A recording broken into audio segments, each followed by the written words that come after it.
We're going to talk about episode 3 of Ready to Love, Make a Move. All right. Look, okay, last week we know that this week they were supposed to go out on blind dates with the same guy. Now, at first I thought, okay, they're going to go with the same one guy.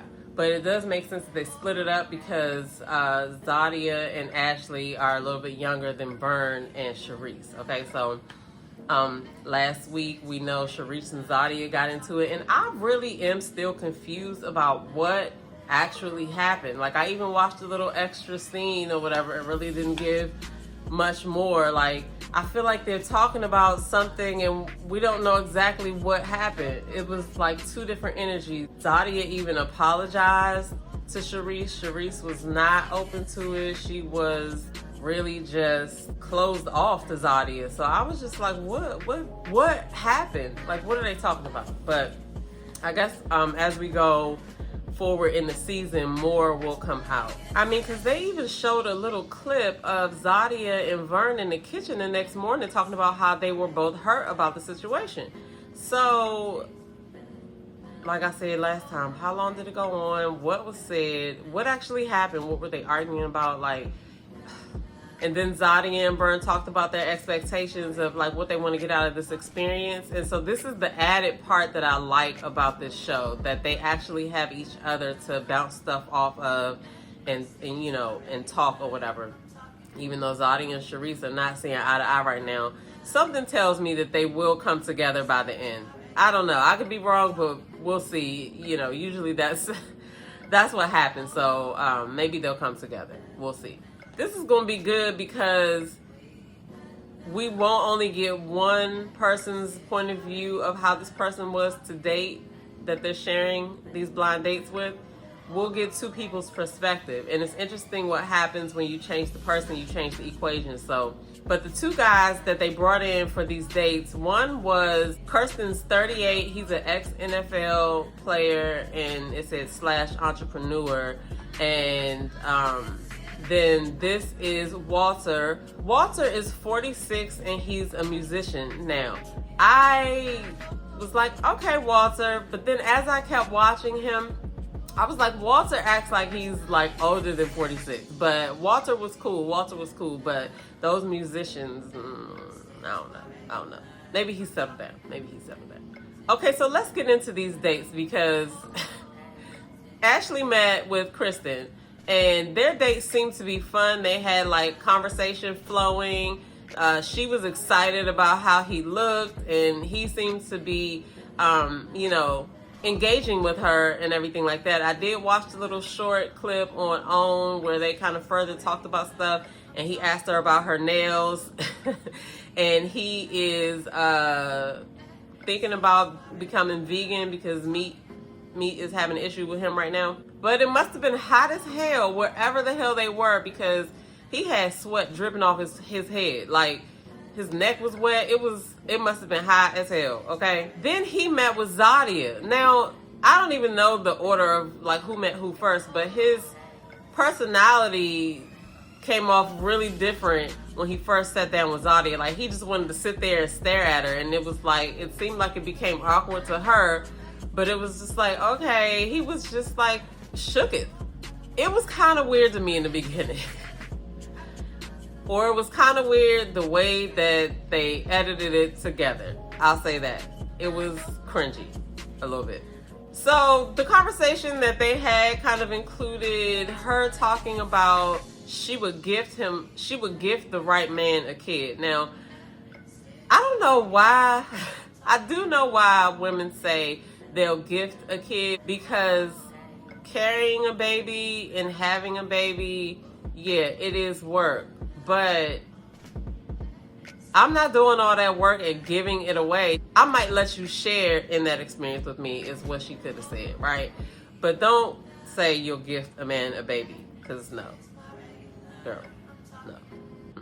But Kristen, in his cutaway scene, said that he had more fun on his date with Ashley, and the conversation was better. So, you know, there's that. But I think Zadia thought that he was on the weird side because he was just staring at the lady for like however long.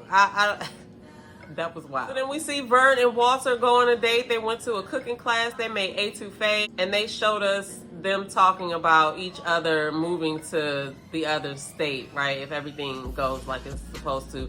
But it seemed like they had some really good chemistry. I didn't know what to think at that point. So then Shareese and Walter also go out, and Walter talks to Shareese about how she's never lived with anyone. They talk about how, it'd be good to be in a relationship, have somebody to come home to, take care of each other, and just live life. Walter also had been married for 19 years. He said he loved it, can't wait to do it again.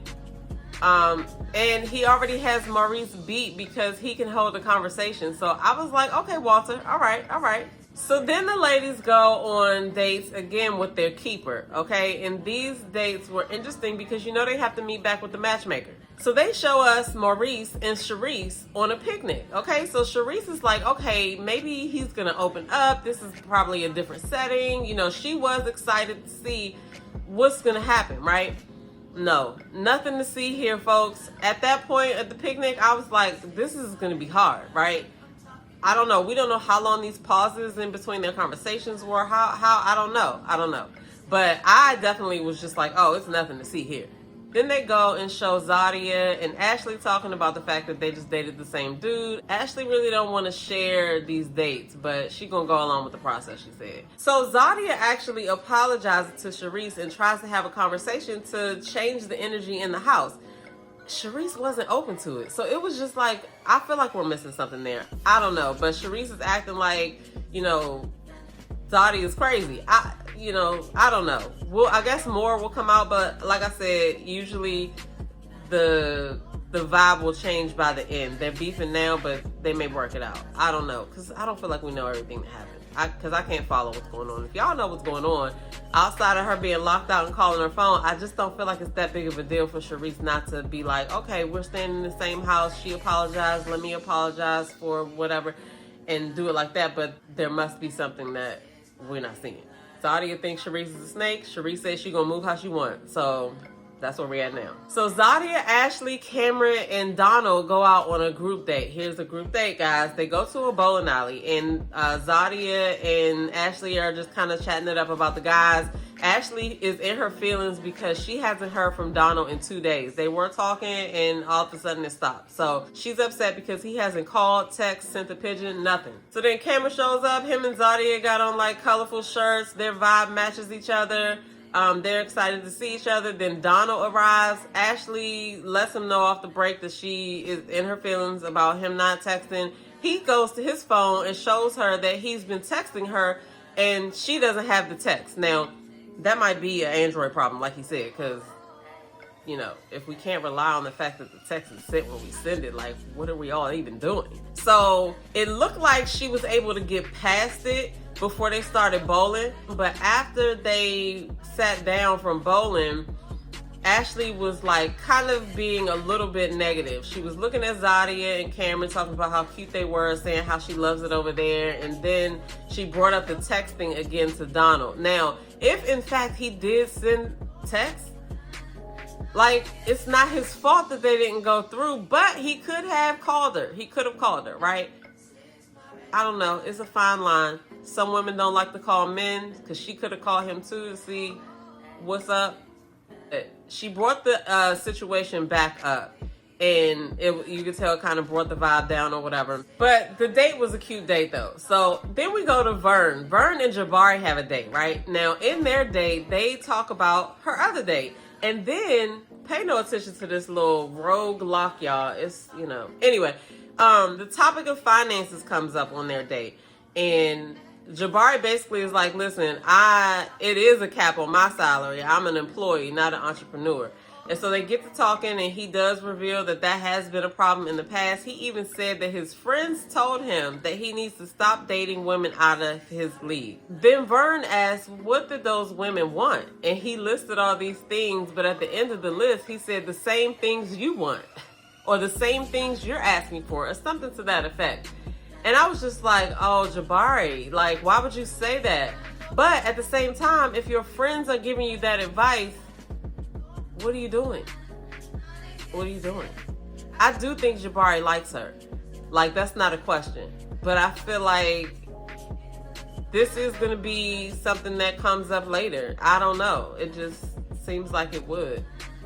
If his friends are giving him that advice and he's already had this problem in the past and he's already grouped her with the women by saying the same things you're asking for, I don't know. That just kind of sent up a little red flag to me. Maybe a pink flag. It just kind of sent up a little pink flag to me. So the girls meet back up with the matchmaker to talk about the dates, right? And so she asked them about the blind dates first. And like, so Zadia is talking about Kristen, and I got meh from that. Like, I didn't really feel like it was any chemistry there.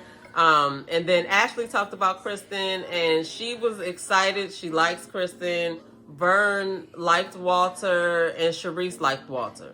So the ladies have to make a decision, right? So the matchmaker invited all 4 guys over to the house so they can have like a little party, so the ladies can let go of one and tell another one that they're a keeper. Okay, so this right here for me, I was like, for sure Maurice is out of there, right? I even thought Jabari was out of there. Okay, so I really thought one of them was going to pick Walter. I am surprised that neither one of them picked Walter. So Vern talks to Jabari, and surprisingly she kept Jabari. Like I said, I think Jabari likes Vern, and I think Vern likes Jabari, but those finances keep coming up. Now, that I don't know if it's gonna come up again, but she actually kept Jabari. So we'll see. Over Walter. Walter looks like he got his stuff together, right? He seems like he got his stuff together. Vern even said that.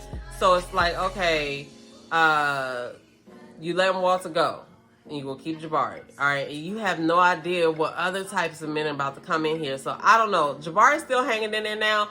You know, kudos to him. But I thought for sure after they kept talking about those finances and he said what he said, I just knew he was out of there. But she kept Jabari. All right, and then Shareese kept Maurice. Now that was a shocker to me.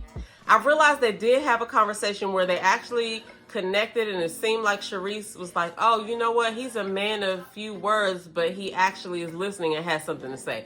That's what I got from her when they were sitting outside talking. But I don't know, like Walter had so much better conversation, but maybe there's a vibe there. So we'll see. Same thing for her. You don't know what other man's about to come in here, so we're going to see who can top Mr. Maurice. But I was shocked that she picked Maurice. So, of course, Zadia tells Kristen no, and she keeps Cameron because Cameron is her vibe, right? And then Kristen started that whole date with the weird staring, taking you in. It was just a little weird to me, y'all. Sorry. So yeah, like, I'm just surprised nobody kept Walter, but we'll see how the rest of it goes.